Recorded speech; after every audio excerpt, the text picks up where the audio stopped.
Hey friends, happy Wednesday. Thanks for joining us for Unscripted on 13 Plus. I'm Anna Orsini. And I'm Carson Courier. Happy Wednesday. We do want to start with some pretty big news, especially right here in Arizona. Taking some video here, we know the Arizona House of Representatives is voting on a bill to repeal the state's Civil War era abortion law. A source says there should be enough support to overcome a procedural hurdle and get the bill on the House floor. Last week, lawmakers failed twice to bring the bill to a vote. Now, Democrats need at least 2 Republicans in each chamber to vote with them for that repeal to happen. As of now, the 1864 law would go into effect June 8th at the earliest. It would ban all abortions except in cases when necessary to save a pregnant woman's life. Now, as we talk about that, simultaneously, there's also a hearing right now in the Supreme Court at the national level for a case in Idaho that was brought by Idaho, the state of Idaho, kind of determining that issue of when is it medically necessary to perform an abortion to save somebody's life. So that's kind of the question at stake right now in the Capitol. So the Supreme Court will hear arguments in that case. It will consider whether hospitals have an obligation under federal law to provide emergency abortions to women who are experiencing medical emergencies. Idaho officials say that the Biden administration's interpretation of the Emergency Medical Treatment and Labor Act undermines the state's ban and that it would make it too easy for patients to get a medically unnecessary abortion. Absolutely. And kind of moving forward here, we know that House Speaker Mike Johnson will visit Columbia University today as a pro-Palestinian protest continues to rock major American universities. After nearly a week of tense demonstrations, Columbia announced yesterday it would be moving to a mostly hybrid format until the end of the semester. The students occupying the West Lawn at Columbia said they're planning on staying there until the university meets their demands of divestment from anything related to Israel. Now, House Speaker Mike Johnson will meet Jewish students at Columbia today and deliver remarks regarding the troubling rise of anti-Semitism on America's college campuses, according to his office. So taking a look at that video right there, that's what's happening there on the lawn at Columbia. It's been ongoing day 7 now. And this is something that we're seeing not just at Columbia, but a lot of different universities across the country right now, and a lot of questions about, how do you handle this? Because, of course, people are allowed to feel what they want to feel and say what they want to say under free speech, but when does it go too far, and how do you protect other students, Jewish students who may not feel safe on campus? So this is something that we're continuing to keep an eye on today for you as well. And just into our Late newsroom Tuesday, this morning, the maybe Senate about passed 30 minutes ago, President Biden has officially signed a $95 billion measure that includes aid for Israel, Taiwan, and Ukraine. But on top of that, the bill also includes a provision that could potentially ban TikTok in the United States. The Chinese parent company of TikTok will have roughly 9 months to sell it, or it will be banned from app stores in the U.S. To sell the social media platform Now, under the the threat of a ban. The legislation was part of a larger $95 billion package. Assistance. President Biden said the Tuesday, initial the aid to Senate Ukraine will passed begin within a matter of legislation hours, that would with the force first TikTok's $61 billion China-based parent allocated company for to Ukraine. sell the So social unfortunately, media when it comes to this platform story, not really a under the decision threat yet of a on ban. TikTok. The Again, we'll have legislation 9 was months part to of a decide larger whether or not they sell it $95 to billion another company. So I know package. people like Carson who love them some Late TikTok. Tuesday, the Senate passed legislation that would force TikTok's TikTok's China-based parent company to sell the social media platform. And taking a live look outside right now, kind of Hazy, cloudy. hazy out there. Definitely warm though. It's not cool, so don't let this live picture fool you, because that cloud cover not really helping keep those temperatures down. Already seeing some pretty warm temperatures. We have 13 first alert forecaster Ali Potter here with us today. So weather-wise, heading into today, what's our number one concern? The wind. Okay. It's going to be our biggest concern. So we have some wildfires that are currently burning. It's actually really early in the season, in fact. So the wind gusts add fuel to those wildfires. That's going to be the biggest challenge today. They're going to continue for the next couple of days, in fact, too. But we have a cool down on tap. Yeah, so the exciting. 70s, we thought we were done with the 70s. Yeah. They're making a comeback. So super excited, and spoiler alert, on a Saturday. Perfect. It's going to be a great weekend ahead. But first, we do have to get through the midweek, right? 75 degrees right now in Tucson, 70 for Sierra Vista, 72 for Nogales, 67 Wilcox, 72 in Safford, 75 25 if you're in the Marana area. Those gusty winds will start to really pick up, though, as we head into our afternoon hours. So this is noon today. 26 miles per hour for Green Valley, 27 in Nogales, 18 Sierra Vista, 17 for Benson, 25 if you're in the Bisbee area.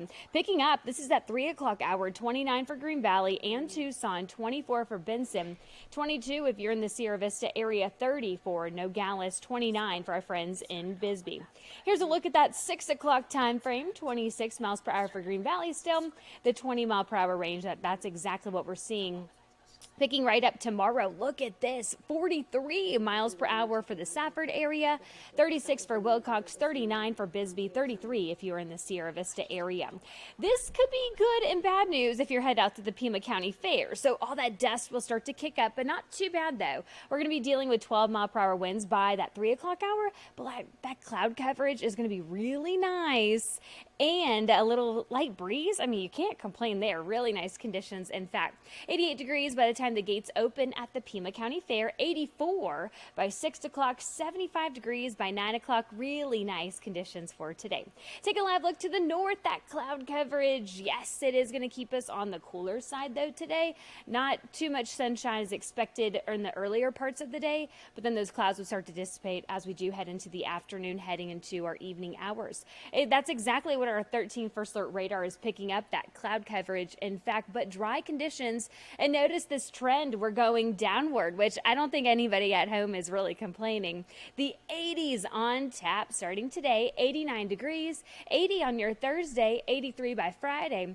The 70s by Saturday, 85 degrees on your Sunday. Keep in mind we should be around 85 to 86 degrees depending on what day it is. But taking a look ahead, in fact, everyone going, hey, can we see some rain maybe in the forecast? Well, unfortunately, that rain's going to be too far to the north. So Payson, Flagstaff, they're going to get their fair share of that rain. But we are actually going to get some cooler temperatures. So it's nice we get a little fun when it comes to that storm system to the north. But on Saturday, we are going to cool down, though. And I know everyone gets excited when we start to see that green in the Tucson area. But it might just be a little bit too much of the moisture. Our models really aren't picking up necessarily rain. It might just be some moisture that's picking up. Anything that we might see will just be to the north on that Saturday. Of course, if all that changes, we'll be the first to alert you. 89 degrees today in Tucson, 82 Nogales, 81 Sierra Vista, Douglas, 83 degrees. Really nice conditions today with that cloud coverage. Enjoy the cooler temperatures though. 88.0 by Thursday. We were just at 95 on Monday.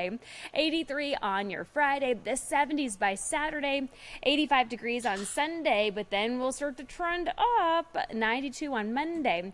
By Tuesday, 95 degrees back in the forecast. Okay, so a little bit of a break over the weekend, but trending right back up warm for next week. So don't get too comfortable in those 80s and that 170 degree day. Right. I know you're going to be like, yes, we're back. You know, it's like, no, we're not. Not for long. Just a nice little treat. Just kidding is what Mother Nature's saying coming out of this weekend. But we'll take it. It never falls on a weekend, so you take your victories where you can get them. It's so exciting. Perfect. Thank you, Allie. You're welcome. And turning now to the University of Arizona, we know the special committee in charge of searching for a new U of A president will hold its second meeting. The Arizona Board of Regents also bringing in some outside help. It's hired SPNA Executive Search, which specializes in higher education candidates. The firm has history in Arizona. It helped NAU find its president back in 2021. Now, ABOR will be paying about $275,000 for this.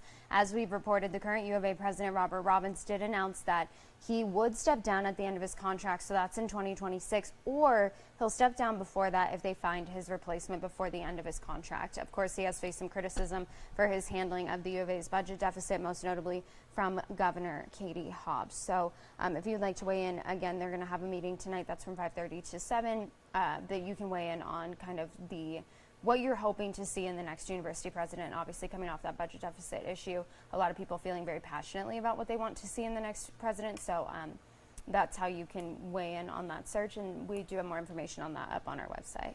Absolutely. And turning now to our website this morning, just into our newsroom, definitely a big update for your children in their schools and what they're eating, if they're served breakfast or lunch there. We know the nation's school meals will get a makeover under new nutrition standards that limit added sugars for the first time.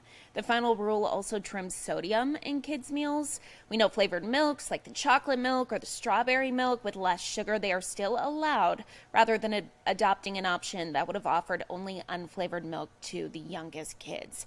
We know the goal here is to improve nutrition and align with U.S. dietary guidelines in the program that provides breakfast to more than 15 million students and lunches to nearly 30 million students every single day at a cost of about $22.6 billion per year. Now, the limits on added sugars would be required in the 2025 to 2026 school year, starting with high sugar foods like cereal, yogurt, and flavored milk. By the fall of 2027, added sugars in school meals will be limited to no more than 10% of the total calories per week for breakfast and lunches. The agency will reduce sodium levels allowed in breakfast by 10% and in lunches by 15% by the 2027 to 2028 school year.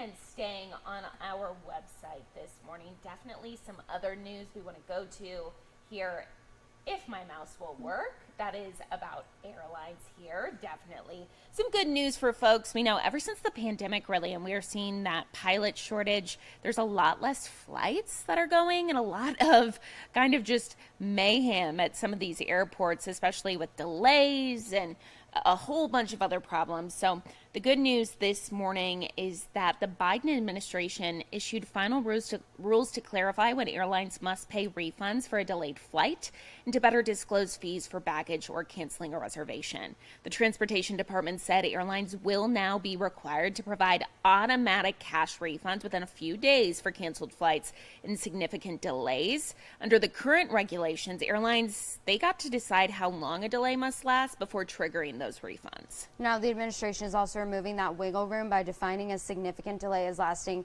at least 3 hours for domestic flights and 6 hours for international ones. The rule will also apply to refunds of checked bag fees if the bag isn't delivered within 12 hours for domestic flights or 15 to 30 for international flights. And it will apply to fees for things such as seat selection, internet connection if the airline fails to provide that service. The rule will also oblige airlines to tell passengers that they are not required to pay extra for a seat.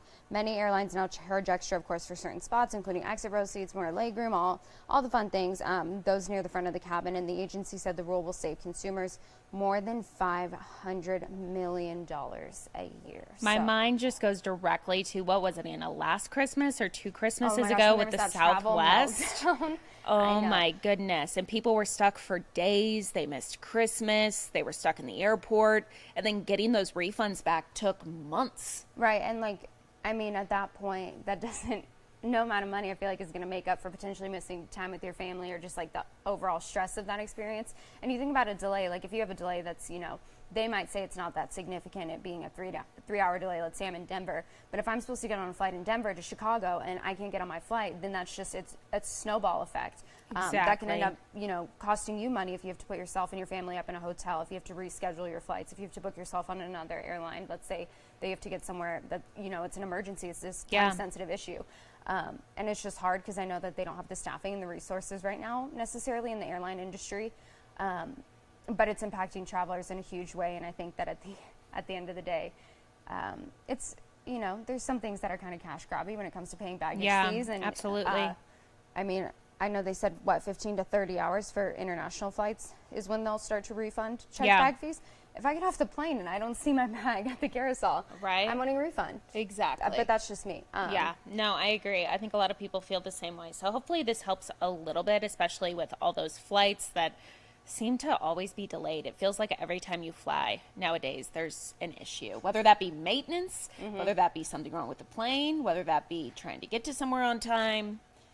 It's just a chaotic time. It is, yeah. And just while we're on topic, I think one of the worst things that they do is loading you onto the plane and then just sitting you on the runway. Absolutely. To de-ice the plane. I know coming out of somewhere like Illinois, you probably are used to that. Oh yeah. But it's just even worse here though, because especially in the summer months, now that we're starting to get really hot outside, getting loaded onto the plane and then they just can't start the plane, so it gets really hot. I know before my parents have sat in Phoenix on the runway for 4 hours. And they won't let you get up they to won't pee. They won't let you get off. And you're sweating and it's awful. So anyways, some good news for the, not so much the airline industry, but I guess those that are traveling. So hopefully we can see some good things coming out of this, and right? hopefully as they hold airlines accountable for, some of the things that impact customers, they also do the same when it comes to some of the staff, making sure employees are taken care of as well.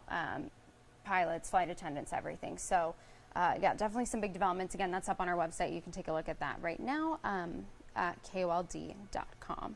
Absolutely. Now turning now to definitely a talker story here. This is out of Portland. And very interesting here. So a strip club site that actually opened up in, let me see here, I'm looking for the date. I believe it was 1984. Yes, 1984. In Portland. It is now obviously shut down, and they're building a ChickfilA there. Perfect. This is such a talker online one because ChickfilA, we know kind of the owners and CEOs' views of being closed on Sunday because that's a lot of people go to church and being more religious. And then some people here in Portland are like, wait a second. What are your thoughts? Does it not matter? No. They're ripping down the whole thing. Money talks, baby. They're like, we don't care where this Chick-fil-A is going in. We just want the Chick-fil-A. Well, exactly. And this is going to be the first Chick-fil-A that's located inside Portland city limits. So I remember in my hometown back in Illinois, small town Peoria, the moment that our first Chick-fil-A came in, it was like lines wrapped around the entire town for months. Oh, I believe that. That's when they got a In-N-Out in Colorado Springs. It was like people Same were sitting, situation. in their cars for 9 hours in the drive-thru to get In-N-Out. And personally, I wouldn't wait 9 hours for In-N-Out. But no, I would not either. That's a new thing. So yeah. I mean, they had an opportunity to have a really good business model. They could have just combined the two. But, can you imagine? No, I can't. I don't think that would fly with Chick-fil-A. But yeah, congratulations to the people of Portland. And I'm sure some people are probably sad to see the original business go. But they'll have that cherry berry lemonade, which is really good, I must say. So. It is. And moving along now to a trending story. This is actually crazy. So a 9-year-old boy, he actually got a pet octopus from his mom and dad. Okay. What a pet. I didn't even know this was a thing. Yeah. Where do you go to Petco to just pick up an octopus? I have no idea, but get this. So the pet octopus was named Terrence. They then figured out it was a woman, so they named her Terry. They then figured out Terry was pregnant and had 50, hatched or laid 50 eggs. They didn't think that the eggs were fertilized, so they're like, no big deal. Yeah. It's fine. They were fertilized. Oh, gosh. So 50 new octopus little babies. What do you do with them? They all have to be in different containers because they will eat each other. Stop that. If they are not. So people in the newsroom are laughing at me. 50? So they have 50 bowls of little baby octopuses? Correct. The good news is that they're actually giving some away to educational institutions, so like schools, to be pets. But the other good news, typically, I was talking to one of our producers about this earlier this morning. Typically, when a female octopus lays her eggs, she dies. Okay. Terry lived. Good. Yeah. Can you imagine this mom and dad? They're like, okay, honey, we're going to give little Billy an octopus for Christmas. Little do they know they're getting 51, including Terry. Gotta stick with beta fish. But don't they eat each other as well? Yeah, you just don't put them in the same tank. Yeah, that's why there's 50 little tanks. Oh my goodness, yeah. At that point, I'd be handing them out to the kids in the neighborhood. Like, here, take a Ziploc with an octopus home. But, I mean, it's cool they're giving them to educational. And what a cool experience, for the kid as well, to be able to, go through this whole birthing experience with his octopus Terrence turned Terry. And I guess kind of bringing back up the TikTok thing here, he's become TikTok famous from it. They've kind of been documenting the whole situation, but also I guess while the parents were dealing with all this, Terry's little, what's it called? Aquarium leaked. They didn't know it was leaking, and so they had to replace their carpet and floor. So it's been a very expensive situation. Terry, not a low-maintenance pet. No. So don't get your kids an octopus. Yeah, especially not a female. But if you do want to get them one, you know where to find one. Somebody has a about 50 of them. So exactly. You could ask them for one. Well, taking a look at another trending story today, Reggie Bush. A lot of talk about this online. A lot of talk from one of my favorite former Aggies, Johnny Manziel. So big story again, Reggie Bush, a Super Bowl champion, getting his Heisman Trophy back. So the star running back for the University of Southern California was stripped of college football's highest honor. That was back in 2010. He won the award for playing for the Trojans in 2005, but was ruled ineligible after an NCAA investigation. But of course, the NIL rules have kind of changed and everything. So there's been this call that, things that would have been violations 10 years ago, they're no longer violations. So a lot of people were saying, he should get his Heisman back for things that now are no longer an issue that, kids are getting compensated for when it comes to their name, image, and likeness. So, yeah, he got his Heisman back. So he'll be able to go to the future Heisman Trophy ceremonies. Good for him. Yeah. I always think it's kind of sad. I mean, so he got it taken away, and now you're looking at these college athletes. I mean, can you imagine how much money he would have made back in college from his name? Well, and that was the whole thing with, if you've watched the Johnny Manziel documentary on Netflix, they were using his name and his jersey sales to build the stadium at Texas A&M to do improvements to Kyle Field. And he's like, I wasn't seeing a cent of it. And that was kind of the same thing. You could be a major athlete, but you're not getting any compensation for that. So things have changed, which is good news for athletes. But I'm glad to see that they kind of made things right with him. I know. Well, my thing is, I'm like, did they take away OJ's? Or did they just take away Reggie Bush's? I have no idea. We'll look into that, friends. If you know, let us know in the comments. Weigh in on what you think and if you think he deserves it back. But yeah, lots of trending stories today. All of those up on our website. You can go check those out right now. And taking a live look outside one more time, don't be fooled by the skies. It's still going to be pretty warm today. 89 degrees, a little bit breezy. Doesn't look too bad out there right now based on the trees. Shaking a little bit. That's the non-meteorologist gauge for if it's breezy or not. A little bit out there, but overcast, still warm outside. So all the things that we say, hydrating, make sure that you have sunscreen on, all still going to apply today. Absolutely. Get out there and enjoy it, though. Be safe, as Anna was just mentioning, and beware of the wind that is expected to pick up a little bit later this afternoon. Thank you so much, though, for watching this episode of Unscripted on 13+. Tune in tomorrow morning at 9:30 for more news and weather. Have a great day.